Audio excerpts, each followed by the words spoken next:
Welcome to the Podkey Summary of Craft. Clear names for features and labels in your app from WWDC 2026. Today's all about naming and product design and why a good name does a lot more than sound polished in a meeting. Heej lays out a simple framework for judging names, shows where brand personality can help or hurt, and keeps coming back to one big idea. The words inside an app shape how people understand it, trust it, and talk about it. And the useful part is that this isn't treated like some precious creative ritual. It's practical, testable, and honestly a little less mystical than naming conversations usually become. Heej's framework has 3 core checks for a strong name. It belongs, it sets the right expectations, and it works everywhere. Belongs is about fit. Does this name make sense in the context of the app, the feature, and the overall product language people are already learning?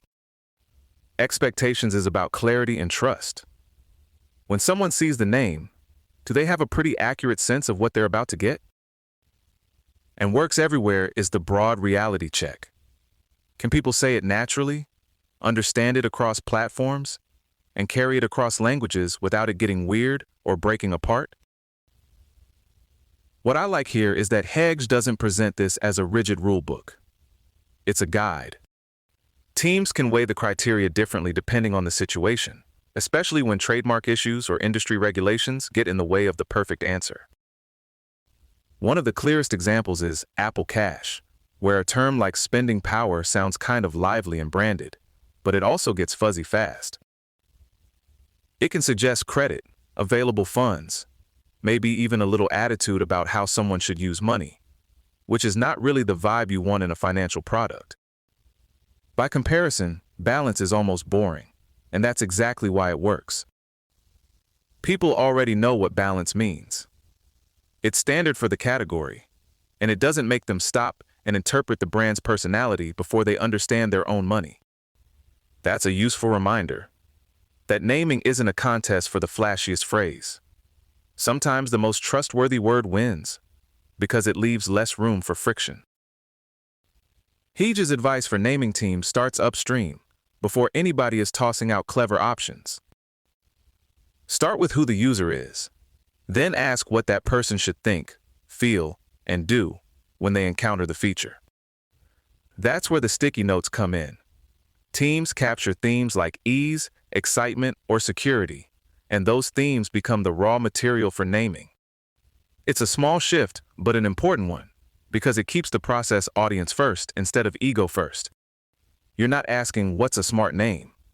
You're asking what name will land for this person in this moment. A nice part of this framework is that it doesn't pretend every feature should sound the same. Sometimes an emotional name is the right move. Memories and Photos works because it meets people where they are emotionally, instead of naming the underlying system or algorithm. Nobody needs the feature to announce itself as a machine-generated retrospective image cluster. We can all be grateful it didn't go that route. Other times, direct language is better. Enhanced dialogue in Apple Podcasts tells you exactly what the feature does and why you might want it. So the question isn't whether emotional names are better than descriptive ones. It's whether the name matches the job the feature needs to do in the user's mind.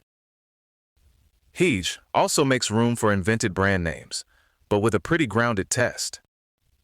Auto-mix in Apple Music works because both parts are already familiar. You hear it once, and you basically get it. Automatic mixing, on-brand packaging, no extra decoding required. That's the difference between an invented name that feels smooth and one that feels like it escaped from a branding workshop with too much confidence. If the building blocks are clear, the combined term can feel fresh without becoming confusing. One of the simplest checks in the whole process is also one of the best. Say the name out loud in a normal sentence. Something like, "Hey, check out Private Memories." If the phrase feels clunky, stiff, or just not like something a real person would ever say, that's a warning sign. A name has to live in speech, not just in a polished interface mock-up. That spoken test also connects back to the works everywhere idea, because awkward phrasing usually means the name is carrying more friction than you think. That works everywhere criterion also covers consistency across languages and cultures. A name that travels well avoids idioms, inside jokes, and culturally specific references that fall apart the second you try to localize them. Visited places is the example here, and it's useful because it's descriptive, neutral, and easy to translate. It may not win any poetry prizes, but it keeps the experience seamless for people in different markets, and that matters. Of course, naming doesn't happen in a vacuum where the best idea simply floats to the top and everyone applauds. Heej points out that trademarks and industry regulations can block the ideal choice outright. So even if a name scores well on belonging, expectations, and global usability, legal or regulatory limits might force a compromise. What's helpful is that these constraints are treated as a separate layer of reality, sitting alongside the core criteria rather than replacing them. In other words, you still need a strong naming standard, even when the final decision has to navigate the less glamorous parts of the world. The bigger takeaway is that naming isn't some finishing touch you sprinkle on after layout, interactions, and visual design are done. Heej frames it as foundational UX, because names shape the mental model people build as they move through a product. If the names are clear and consistent, the app teaches people how to understand it.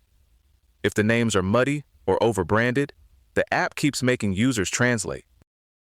And over time, consistent naming creates a shared language inside the product, which makes future naming decisions easier and reinforces trust.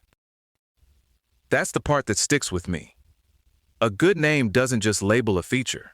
It helps the whole product make a little more sense. So if you ever end up in a naming discussion that starts drifting into pure vibes, this framework is a nice way to bring it back to earth. Does it belong? Does it set the right expectations? And does it work everywhere? That's a pretty solid filter for a surprisingly slippery problem. And if the name only sounds good on a whiteboard, it probably needs more work. This episode was generated by Podkey. Create your own at podkey.fm.